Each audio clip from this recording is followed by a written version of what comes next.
पहा नवीन एपिसोड्स एकदम ऍड फ्री।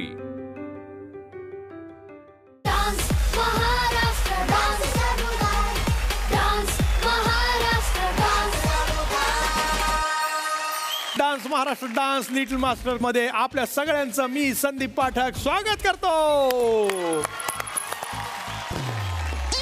बघितले आमच्या मॅडम काहीच बोलत नाही, नखरे बघा त्यांची। मॅडम तुम्ही निस्त्या स्माइल काय करायला?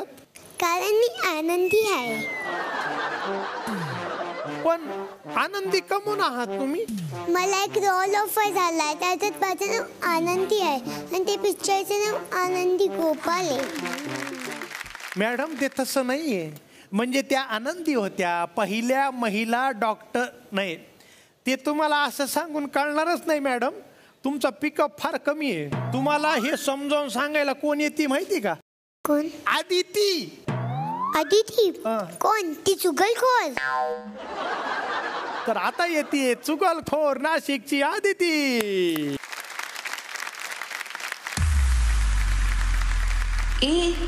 हे काय आहे रे? ही एक गंमत आहे। यात एकामागोमाग एक चित्र धावतात आणि प्रत्येक चित्रामागे एक गोष्ट असते। मला सुद्धा पाहिजे ही गंमत।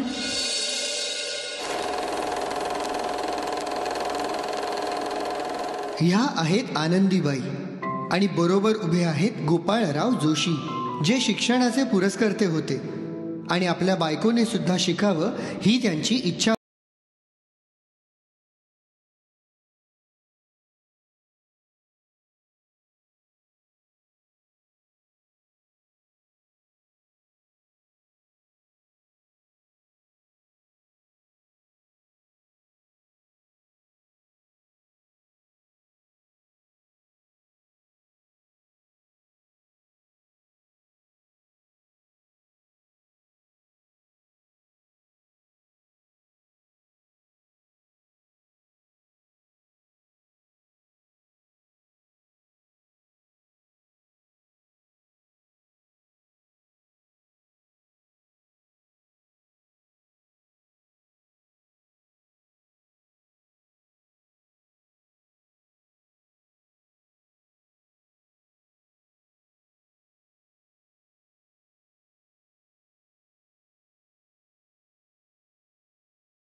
त्यांनी तिला घरात शिकवण्यास सुरुवात केली।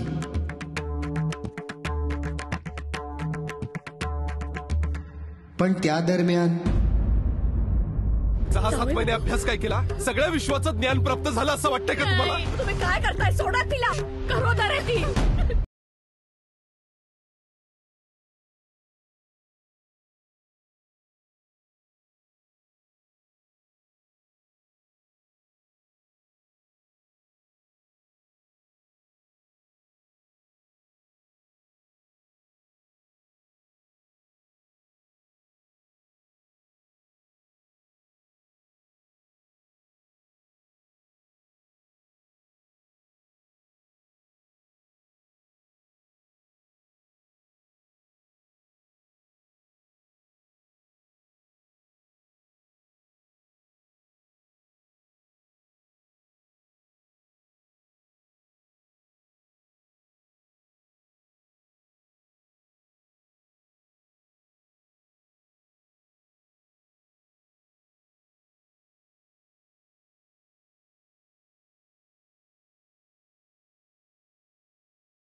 करून त्यांनी ख्रिस्ती शाळेत प्रवेश मिळवला आणि पुढचं शिक्षण घेतलं। पण त्यात एक अडचण होती, ज्या देशास माझ्या धर्मासकट मी मान्य नाही तो देश मला मान्य नाही.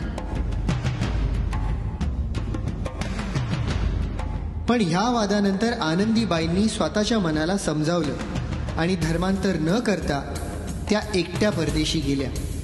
त्या काळात नऊवारी घालूनच त्यांनी परदेशी आपलं शिक्षण पूर्ण केलं.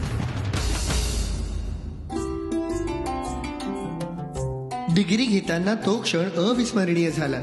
स्वतः गोपाळराव परदेशी त्यांना घ्यायला गेले.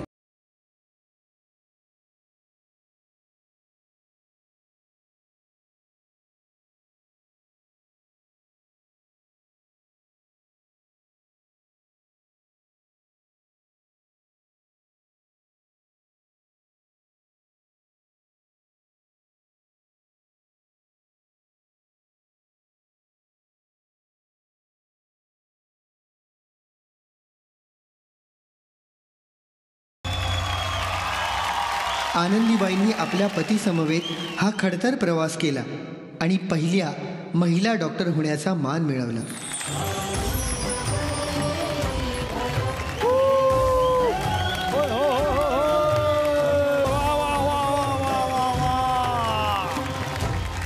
विचारूया सोनाली मॅडमला. या आठवड्याची थीम आहे की चित्रपट आपल्या ॲक्टमधनं मांडायचं. तुझा हा चित्रपट सुपर हिट आणि Thank you, ma'am. खूप सुंदर आहे. Thank you ma'am. माझ्यासाठी हा तुझा फिनालेचा ॲक्ट होता आणि आता जर हा फिनाले असता तर मी ट्रॉफी आणून तुझ्या हातात दिली असती. Thank you ma'am. वा वा वा वा. कश्मीर सर काय सांगाल? तो अप्रतिम झाला ॲक्ट, डान्स उत्तम. एवढंच म्हणेन की आदिती तुझ्या डान्सच्या जादूने बदलून टाकलीये दुनिया.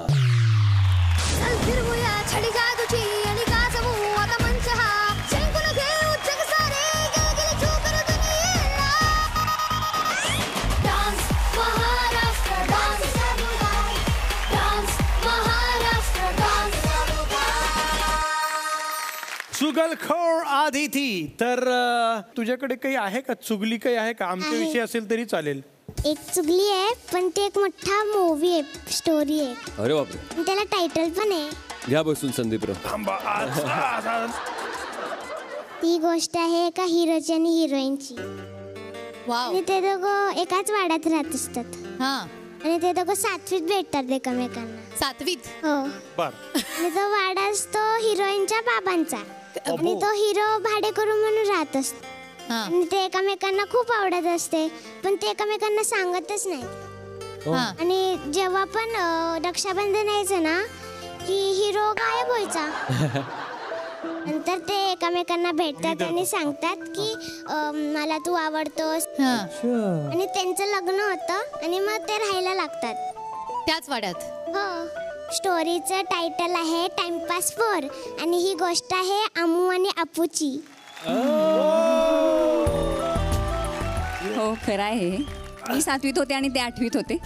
एकाच वाड्यात आम्ही एकत्र राहत होतो बरेच वर्ष. बरं. नंतर 11वीला हे सायन्सला गेले, मी आर्ट्सला गेले. त्यानंतर मग भेटायचं वगैरे असेल तर मी आईला म्हणायचे भाजी छान झाली जरा देऊन येऊ का वरती. आणि हे खरंच आहे, प्रत्येक रक्षाबंधनला मला वाड्यात आम्ही कधीच दिसले नाहीत. पण मग तुम्ही राखी घेऊन रेडी असायचा? नाही, मला माहित होतं की मी ह्यांना नाही बांधणार, बाकी सगळ्यांना मी बांधत होते. पण कोणी कोणाला प्रेमाची कबुली दिली? मला ते आवडत होते तर त्याच्यामुळं मी तिला एकदा विचारलेलं की मला तू आवडतेस आणि मला तुझ्याबरोबर आयुष्य घालवायचं आहे पुढचं, तर तुलाही आवडेल का? तर तिनं पहिल्यांदा नकार दिलेला मला. हो, नकार दिलेला तिने मला. माझे आई वडील आणि माझे भाऊ जर त्यांनी संमती दिली तरच मी हो म्हणायला तयार आहे. तर ही तिने आठ कायम मला घातलेली. त्याच्यामुळे हो पण होतं आणि नाही पण होतं. त्याच्यामुळे अगदी शेवटच्या ह्याच्यापर्यंत ते कायम टेन्शन माझ्याकडे असायचं की आई वडील वगैरे तयार होतील का नाही काय माहिती. अगं मम्मा पण ते ब्रेसलेटचं तरी ते मुद्दा सांग. ती नाही म्हटल्यामुळं मी काय केलेलं की म्हटलं आता ही नाही म्हणते तर आपण एखादं गिफ्ट वगैरे आणूया तिला. मग मी तिच्यासाठी ब्रेसलेट आणून ठेवलेलं पण माझं धाडस होत नव्हतं की तिला कधी ब्रेसलेट द्यायचं. मग एकदा मी धाडस केलेलं आणि म्हटलं अपर्णा मी तुझ्यासाठी ब्रेसलेट आणलेलं आहे. पण तिनं त्यावेळी ब्रेसलेट नाही घेतलं माझ्याकडून. ती म्हटली मी नाही घेऊ शकत हे ब्रेसलेट आणि तिनं त्यावेळी पण मला नकार दिलेला त्यावेळी. पण Gift का घेणार. कारण काय होतं? तुम्ही भाव का खाल्ला एवढा? मला बरं वाटायचं की जरा छळायला की तिच्यासाठी मी आज ब्रेसलेट घेऊन आलेलो आहे.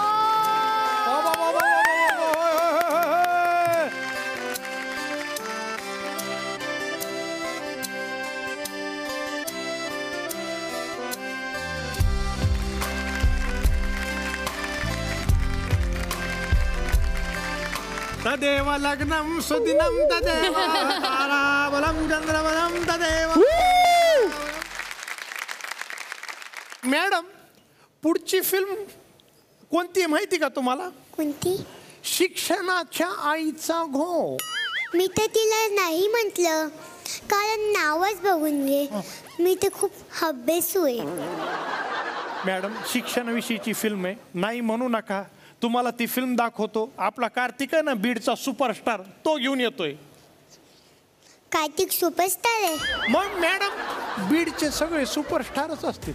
तुम्ही प्रयत्न करा, तुम्ही हो म्हणा, तुम्ही सुद्धा व्हाल सुपरस्टार. आता येतोय कार्तिक, बीडचा सुपरस्टार. Roll camera action. मी मधुकर राणे आणि ही माझी 2 मुलं. एक दुर्गा आणि दुसरा श्रीनिवास. बाबा, आलात तुम्ही? अभ्यासात हुशार, उंच तिच्या स्वप्नांची भरारी. मोठा नाव कमव पोरी, पेलून नभ पंखावरी. पेलून नभ पंखावरी, उचलून पृथ्वी हातावरी. जीवनात तू वळून मागे कर तू काही दुनिया बदलायला.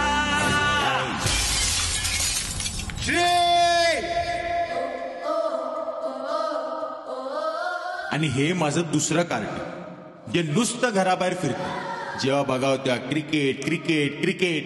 स्वप्न पूर्ण होणार कशी? अभ्यास म्हटलं की पुस्तकं होतात त्याच्या डोक्याखालची उशी.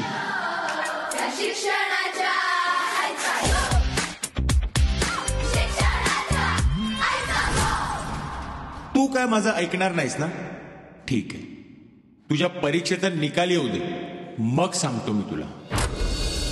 तुला थोडी तरी लाज, थोडी तरी शरम आहे? हे काय तुझे मार्क्स आहेत? इथे मी जीवाचं पाणी करतो, तुमच्या शिक्षणासाठी काय हवं नको ते सगळं करतो. साधे पाडे तरी येतात का तुला? चल, 12चा पाडा बोल. बोल, 12चा पाडा बोल. नाही येत मला. नाही येत? नाही येत म्हणजे काय? तोंडावर पाडेपाठ पाहिजे, समजलं? तोंडावर. ठीक आहे, मग तुम्ही मला सांगा, 17 साते किती? सांगा, 17 साते किती सांगा ना. नाही येत ना? नाही येत ना तुम्हाला? मग मला का छळताय? ये बापाला उलटा बोलतो. दादा, दादा, पापा बघा ना काय झालंय. काय नाही का, नाटक करतोय. चले उठ, चल उठ. दादा. श्री, काळजी करू नका, तुमच्या मुलाला काही होणार नाही. कसली ही भयंकर शिक्षा, होईना सहन हे आता. परतून ताई माझ्या बाळा, हे समजून घेना ह्या बापाला. हे माफ करना ह्या बापाला. कसली ही भयंकर शिक्षा, होईना सहन हे आता. परतून ये आता माझ्या बाळा. अरे जोशी मॅडम, या ना या. प्रिन्सिपल मॅडम म्हणत होत्या की श्रीचा स्कूलचा लॉकर ऑक्युपाईड आहे ना, तर तो खाली करता येईल ना?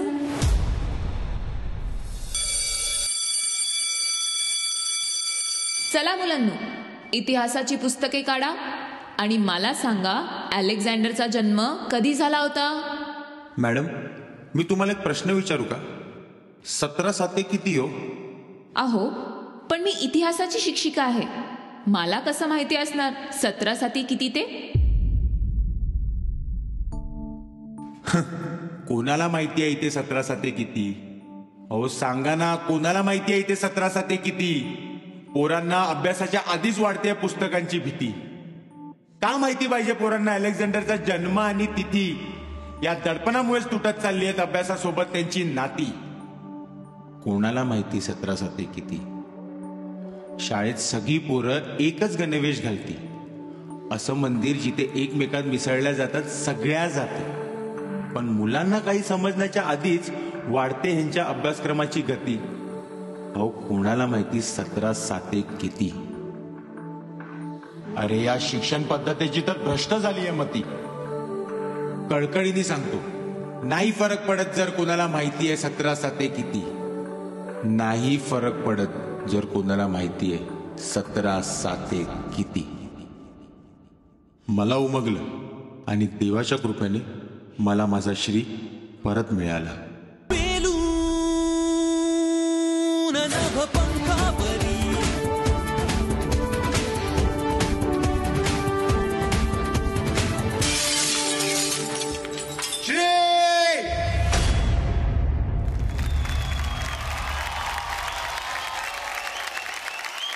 कार्तिक, फार मला आवडलेला परफॉर्मन्स. आपण परीक्षकांना विचारूया. सोनाली मॅम, मला खूप तुमचं सादरीकरण आवडलं. फक्त मला कार्तिक एक गोष्ट आज जाणवली. सुरुवातीला तू खूप अडखळलेला होतास कारण तो तुझा डान्स फॉर्म नव्हता. पण एकंदरीत हा जो काही चित्रपटाचा चित्रपट होता तो मला भावला खूप आणि त्याचा आशय मला खूप आवडला. आणि मला हेही आवडतंय की तुला त्यातलं जे काही तुला म्हणायचंय ते तुला कळलेलं आहे. अतिशय सुंदर मांडणी. Thank you thank you thank you Sonali madam. खूप खूप शुभेच्छा आणि पुढच्या परफॉर्मन्ससाठी तुला ऑल द बेस्ट. हो मॅडम, तुम्हाला एक चित्रपट ऑफर झालाय, नवरा माझा नवसाचा. त्यात कॉमेडी करण्यासाठी आधी कॉमेडी बघितली पाहिजे. आपली कनक सादर करत आहे Navra Maza Navsacha. Kanak roll, camera, action.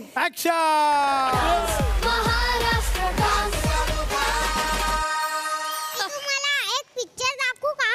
दाखव की. आणि पिक्चरचं नाव काय आहे? टणकची ठणक पहा. नाही गं, अगं त्या पिक्चरचं नाव आहे नजर हटी दुर्घटना घटी. नजर लिहिलास का सिनेमा? हा नाही, माझ्या आजीच्या डायरी मध्ये लिहिला होता. आजीनं कधी लिहिलं हे सगळं? जेव्हा आजी हायवेवर चालत होती ना तेव्हा आजीने हे सगळं लिहिलं. हायवेवर चालत होती तेव्हा? हायवेवर चालत होती तेव्हा नजर हटी दुर्घटना घटी असा सिनेमा लिहिला तुझ्या आजीनं? मग त्या गोष्टीत आहे काय ते तरी सांग. मी सांगतो काय गोष्ट आहे. अय्या, कोण बोललो? मी देव. देव? कनकच्या प्रार्थनेवर मी प्रसन्न झालोय आणि म्हणून तिला वर दिलाय मी. ती ज्या व्यक्तीला स्पर्श करून त्याला स्टॅच्यू म्हणेल ती व्यक्ती स्टॅच्यू होईल. अगो बाई, हे काय आलं? अय्या, हे माझेच लोक आहे. अगो बाई, म्हणजे ह्याला हात लावला आणि हा स्टॅच्यू झालाय. ए हल रे. ए अगं हालत नाहीये. आता खाली आहे, मला भेटायचंय तुला. ही काय मला काय मूर्ख समजली काय? म्हणजे मी खाली जाणार, ही मला हात लावणार आणि माझा स्टॅच्यू होणार आणि सगळे माझी मज्जा बघणार. मी जाते खाली ठेंगा. हा ए नाही गो, माझे ना पाय खूप दुखतायत गो, माझ्या गुडघ्यांना खूप त्रास झाला आणि घरामध्ये खूप कामं पडलेत. भांडी घासायची आहेत, धुणी धुवायची आहेत. नाही नाही तू नाही तू यायचं नाही सोर. हा वरती कशी येणार? खाली अंधार आहे ना, मग त्याच्यात पडली बिल्डीस. मग जास्त चालबाजी करू नको, माझ्याजवळ टॉर्च आहे. टॉर्च आहे? बर, तुझ्या चिंकी प्रॉमिस घेते मी.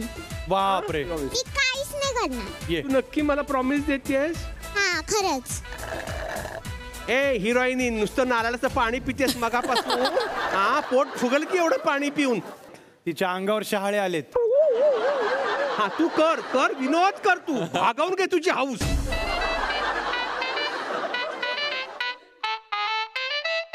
ए नाही नाही नाही नाही नाही, ही अंगावर येते धावून, मी नाही येणार बाहेर. नकोस, मी तुला एक जोक सांगू का? नाही तू मला अजिबात इथे नाही, तू लांब हो तिकडेची, लांब हो अच्छा, ठीक आहे, मी माझ्यापासून लांब.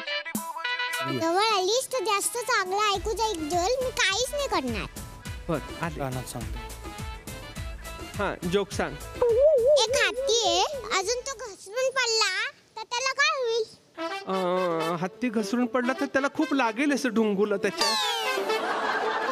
अगं नाही, त्याचा आवाज होईल. हाव पण खूपच छान. आता मी एक जोक सांगते तुला. एक असतो कावळा, हा तो असा उडत असतो आणि तो नेहमी असा सरळ रेषेतच उडतो. तो अजिबात इकडे तिकडे वळत नाही. का? कारण तो विचार करतो का वळा. टाळी.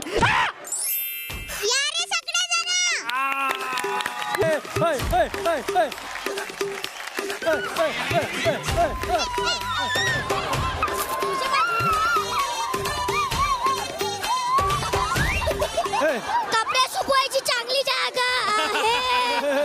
कपडे सुकवायची चांगली जागा. चेटकीने आता कळलं का तुला? ह्याला म्हणतात नजर हटी दुर्घटना घडली. थांबा, चेटकीने मला प्रॉमिस कर आमच्याशी पंगा घेणार नाही. ठीक आहे? ठीक आहे, मला इथं डान्स करायचं म्हणून मी तुला सोडते. स्टॅच्यूवर. असा फायदा घेतलात माझा लबाडानो. इकडे या, दाखवते तुम्हाला. इकडे या, इकडे दाखवते. या या इकडे या, तुम्हाला दाखव. परत स्टॅच्यू करू का तुला? नको.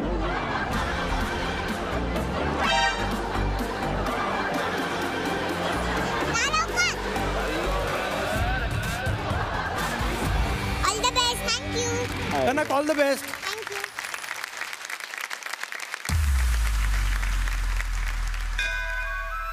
देवा, इतकी वर्ष झाली आम्ही मेहनत करतोय, पूजा पाठ करतोय, पण त्याचं फळ का आम्हा नवरा बायकोला मिळत नाही.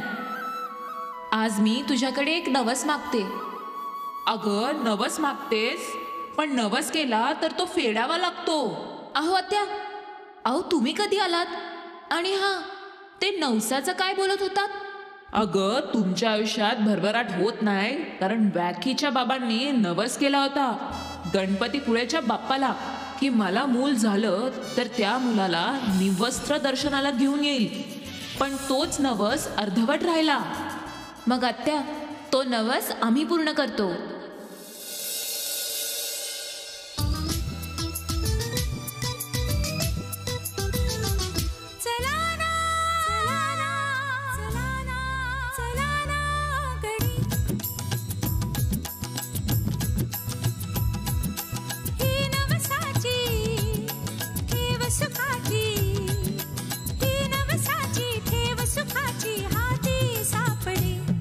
चला ना गडे, नाही चला ना गडे, नो नो, चला ना गडे, चला ना, चला ना गडे, चला ना गडे, चला ना गडे, चला नो नो नो.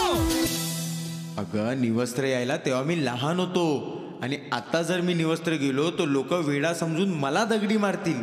तू वेडी आहेस का? मटक मटक चौघी चटक, चार चौघात मंदिरात जाऊन पुतळ्याचे कपडे झटक. वॅकी, पुतळा आणि चार चौघात. थांब, मी काहीतरी व्यवस्था करतो.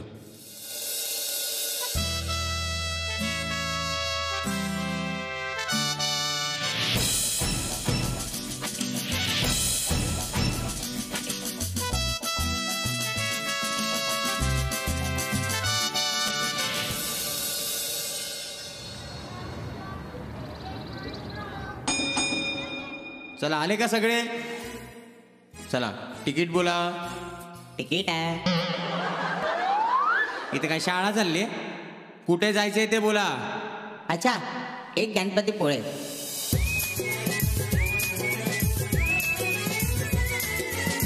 ए डिक्रे, ते पेनाला तर तुम्हाला उठूशील काय?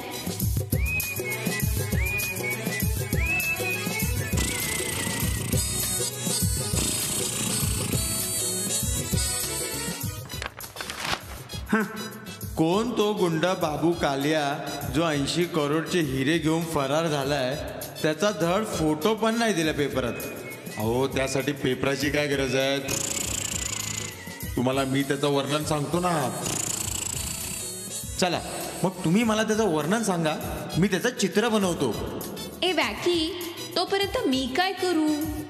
अगं तोपर्यंत हा हिरवा निसर्ग बघ. हिरवाने दरगहा भवतीने जीवन सफर करा मस्तीने मन सरगम छेडा रे जीवनाचे गीत गारे धुंद वारे. ओ नवे पंख पसरा उंच उंच लहरा फिर गारे गीत गारे धुंद वारे. बाबू कालिया, तुला पोलिसांनी चारी बाजूनी घेरलंय. गपचूप बाहेर ये. आम्हाला माहिती आहे की तू याच एसटीत आहेस. वॅकी, हाच तो बाबू कालिया. ए वॅकी, जास्त शहाणपणा करू नका. जा, काल रात्री जो पुतळा ठेवलायस ना तो घेऊन ये लवकर. जा चाल. वॅकी, काही झालं तरी नवस पूर्ण झाला पाहिजे. जा तो पुतळा घेऊन.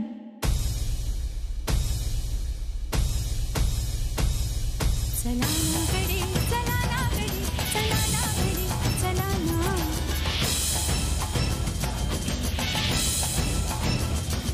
चला ना गडी, चला ना गडी, चला ना गडी, चला ना.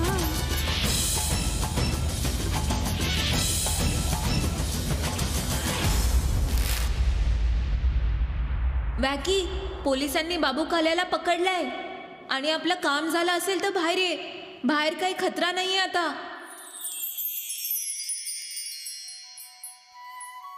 अगं देवाने आपला नवस स्वतःच पूर्ण करून घेतला. काय बोलतोस? बोला गणपती बाप्पा मोरया. हिरवाने दरगहा भवतीने जीवन सफर करा मस्तीने मन सरगम छेडा रे जीवनाचे गीत. विचारूया आपल्या परीक्षकांना. सोनाली मॅडम, कसा वाटला हो तुम्हाला आमचा हा परफॉर्मन्स? तू खूप छान केलास हा रोल. नाचलीस खूप गोड ॲज युजल, खूप मस्त एनर्जीने नाचलीस. आणि मला तुझी आणि आपल्या ध्रुवची जोडी पण खूप आवडली. किती छान तुमची केमिस्ट्री होती आणि किती मस्त. खूप एन्जॉय केला मी ॲक्ट. जशी फिल्म आवडली होती तितकाच मला तुझा परफॉर्मन्स सुद्धा आवडला कनक. खूप गोड. वेलकम. काश्मीर दादा, तू जशी हिरव्या रंगाची साडी घातलीयस तसंच काहीतरी मला तुला द्यावंसं वाटतंय, कारण तुझ्या डान्सच्या जादूने बदलून टाकलीये दुनिया. चल फिरवूया छडी जादूची आणि गाजवू आता मंच हा. जिंकून घेऊ जग सारे. पुढच्या परफॉर्मन्स साठी तुला खूप खूप शुभेच्छा. All the best. Dance Maharashtra dance. Madam madam madam madam madam madam हात्या पत्रिका मित्रांनो, विशिरा प्रश्न. ओ काय मॅडम, काय चालू आहे तुमचं हे? हिरोईन झाली की इंटरव्ह्यू द्यायची असते ना, त्याची तयारी करते. अहो, चित्रपट सृष्टीचा इतिहास काय, अजून वेगवेगळे प्रश्न विचारले. पहिला सिनेमा कुठं तयार झाला, कसा तयार झाला, कुणी तयार केला, तर काय सांगणार आहेत मॅडम तुम्ही? इतिहास विषय आवडत नाही. अहो पण चित्रपट सृष्टीचा इतिहास माहीत नसेल तर कुणी उभं करणार नाही मॅडम तुम्हाला. अहो दादासाहेब फाळके नावाच्या माणसानी, चित्रमहर्षींनी पहिला चित्रपट बनविला, त्याची सॉलिड गोष्ट आहे मॅडम. ती गोष्ट बरं का मॅडम, आपली नाशिकची जी निधी आहे ती सादर करणार आहे. पहिल्यांदा ती बघा आणि मग चित्रपटाला हो म्हणा. निधी, रोल, कॅमेरा, ऍक्शन. हलत्या चित्रांचे स्वप्न पाहिले त्यांनी, ते पूर्ण करायला मी भारत देशी आलो. भारतीय सिनेमाचा पाया रचला ज्यांनी, त्यांच्या या कार्यात मी सहभागी झालो. होय, मीच तो पहिला कॅमेरा.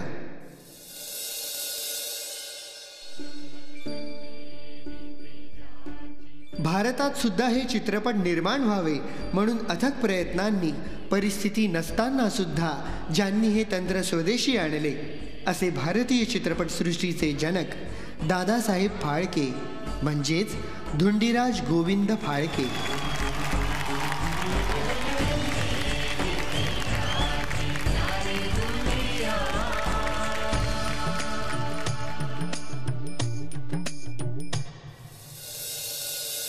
कुणास ठाऊक होते की हा जादूचे खेळ करणारा जादूगार एक अशी जादू करेल की ज्या जादूने आपण अजूनही भारावले जातोय.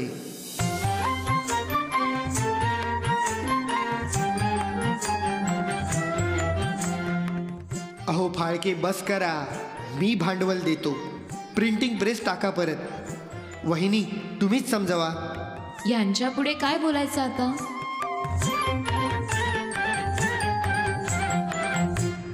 अरेच्चा, हे काय आहे? पाहायला तर हवं. काळ 20व्या शतका आरंभीचा या जगी चित्रपट बनू लागले होते. वारसा आम्हा जरी होता अष्टकलांचा, हे तंत्र आमच्या देशी आले नव्हते. पडद्यावरच्या हलत्या चित्रांची जादू त्यांनी एक दिवस विदेशी सिनेमांच्या तंबूत पाहिली आणि हे काय खूळ आहे हे जाणून घेण्यासाठी त्यांनी त्या गोष्टीचा पिच्छाच पुरवला. पण करुणी ठाम निर्धार योगी वृत्तीने फाळके ऋषींनी खडतर व्रत आचरले. अर्जुनास जैसे लक्ष एकची डोळा, जे अशक्य होते शक्य तयांनी केले. ह्या चित्रांना बघून ते आपल्याला कसे करता येईल ह्या ध्यासाने त्यांनी दिवस रात्र एक केले.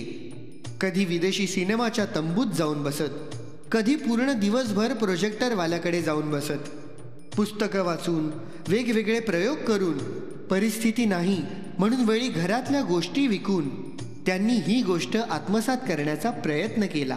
आणि या वेडापायी रात्रंदिवस काम करून त्यांना तात्पुरतं अंधत्व सुद्धा आलं. फिल्म सिनेमा पिक्चर मूव्ही काही म्हणा,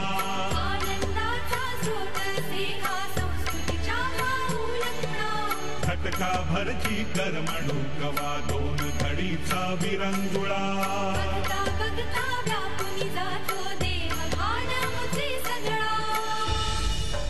आता इथला अभ्यास पुरे झाला. हे तंत्र शिकायचं असेल तर मला इथे नाही, परदेशी जावंच लागेल. अहो पण पैसे? आणि त्यांनी राहत्या घरावर कर्ज काढून जहाजाने आपल्या स्वप्नांकडे प्रस्थान केलं.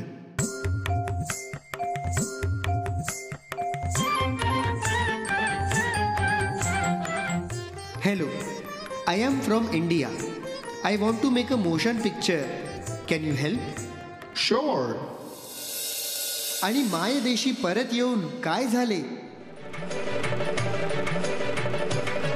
मग कथा घेऊनी हरिश्चंद्र राजाची, या चित्रसृष्टीचे पहिले पाऊल पडले. शनिवार 3 मे 1913 भारत भूमीवर चलचित्र अवतरले. फाळके यांनी जेव्हा मला भारतात आणलं तेव्हा मला सुद्धा माहीत नव्हतं की मी भारतीय सिनेमाचे पहिले चित्र टिपेन. आणि हळूहळू भारतीय संस्कृतीशी ओळख करून देणारे अनेक चित्रपट दादासाहेबांनी माझ्याद्वारे तयार केले. आणि ते माझं भाग्यच होतं.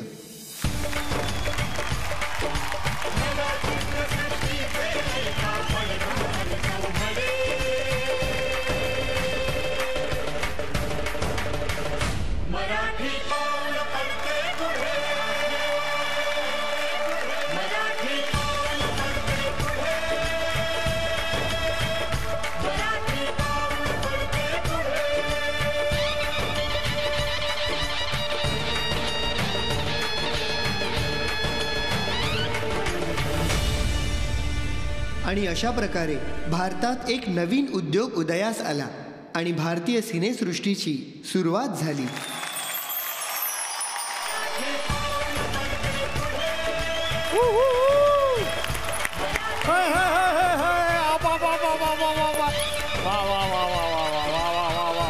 मी पहिल्यांदा कॅमेराच्या हातात माईक बघितलं. गश्मीर सर, मला खूप आवडला. मी खूप नॉस्टॅल्जिक पण झालो. अप्रतिम. मला प्रचंड आवडलं की तू लिपसिंग कुठेही केलं नाहीस. खूप मजा आली. मस्त ऍक्ट. माझ्या कल्पनेच्या पलीकडची मांडणी होती. सगळ्यात अवघड आहे एका चित्रपटाचाच चित्रपट करणं आणि ते या मंचावर तुम्ही सगळ्यांनी तुमच्या संपूर्ण टीमने करून दाखवलं आहे. प्रचंड आवडला मला परफॉर्मन्स आणि मला आता वळायचं आहे संदीपकडे, कारण हा जो कॅमेरा दादासाहेब फाळकेंनी आणला होता तो कॅमेरा हरिश्चंद्राची फॅक्टरी या चित्रपटात ज्यांनी चालवला ते हे होते. तर त्यांना विचार बरं कसा अनुभव होता त्यांचा. कसा होता अनुभव तुमचा? अरे बापरे, आजचा ऍक्ट बघताना ना निधी मी सुद्धा खूप असा नॉस्टॅल्जिक झालोय. काय कारण माहितीये का, मला जेव्हा ही भूमिका मिळाली ना तेव्हा मला एवढा आनंद झाला आणि मी याच्यामध्ये त्र्यंबक तेलंग याची भूमिका केली आहे, जो भारत देशातला पहिल्या सिनेमाचा पहिला कॅमेरामन, पहिला DOP हा त्र्यंबक तेलंग होता. आता ह्या परफॉर्मन्स बघताना खूप नॉस्टॅल्जिक झालं आणि मला सगळे शूटिंगचे दिवस आठवले. हे जरी असं फिरवत असाल तर तुम्ही काळ म्हणून तुम्ही आपोआप हळूहळू मागे जाता. रोल साऊंड, लाइट्स, कॅमेरा,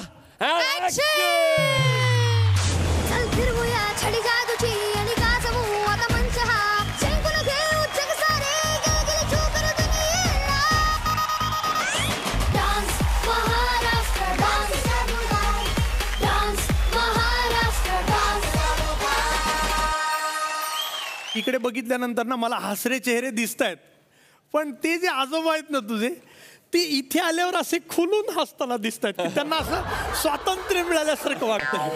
आता त्यांच्या टोपीला अशी धार आहे कडक, पण ही टोपी घरामध्ये जेव्हा खुंटीला अडकवतात तेव्हा आपोआप ती टोपी अशी होती. म्हणजे त्या टोपीवरनं कळतं की माझं या घरात काही चालत नाही, माझा रिमोट ह्यांच्या हातात आहे. बरोबर आहे का नाही सर? आता तू आजीची भूमिका करायची आहेस. आजीला महेश बाबू खूप आवडतो. आता बाजूला जे एक हसतमुख व्यक्तिमत्व बसलेलं आहे ते जेव्हा म्हणतं की अगं ए मला रिमोट दे, मला बातम्या बघायच्या आहेत, तर आजी कसं बोलते? अहो आयुष्यभर काय बातम्या बातम्या बातम्या, तर बातम्या बघणारे किती ठोमणे दिसतात, त्याच्यापेक्षा माझा महेश बाबू बघा किती गोड दिसतो. 2-2, 3-3 घंटे बातम्या चालतात. असं बोलावंच लागत. आता मला सांगा, समजा आपण महेश बाबूंनाच आणलं न्यूज रिपोर्टर, तर तुम्ही बघता ना 3 घंटे? नाही, मी बघते बाबू. मी पण बघते, कशाला खोटं. थँक्यू. दीदी तुझी आजी खूप गोड आहे. तुझ्या या अप्रतिम सादरीकरणासाठी खूप खूप अभिनंदन तुझं आणि पुढच्या परफॉर्मन्ससाठी खूप खूप शुभेच्छा. Roll, camera, action.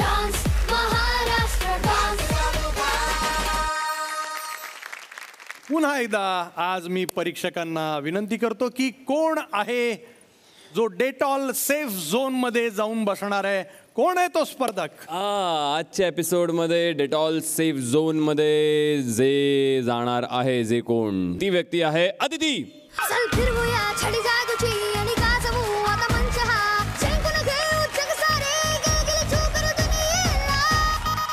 आज परत एकदा परीक्षकांची जबाबदारी थोडीशी वाढणार आहे, कारण या आठवड्यात सुद्धा तुम्हाला एक कोणीतरी लिटल मास्टर निवडायचा आहे स्पर्धक, की ज्याला आपण गृहपाठ देणार आहात आणि मोठ्या सुट्टीवर पाठवणार आहात. तर असा स्पर्धक कोण आहे हे आपण बघणार आहोत. मी सोनाली मॅडम आणि कश्मीर सरांना विचारणार आहे की त्यांनी कुणाची निवड केलेली आहे. कश्मीर, सोनाली. मला असं वाटतं की आता फिनालेच्या दिशेने हा प्रवास सुरू करत असताना त्या स्पर्धकांनी थोडा वेळ स्वतःसाठी घेऊन वेगळा गृहपाठ करण्याची आवश्यकता आहे. त्या स्पर्धकाचं नाव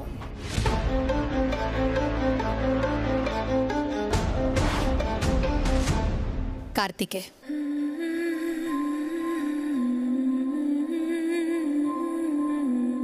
तीन महिने तू या डान्स महाराष्ट्र डान्सच्या मंचावर टिकून राहिलायस केवळ आपल्या मेहनतीमुळे.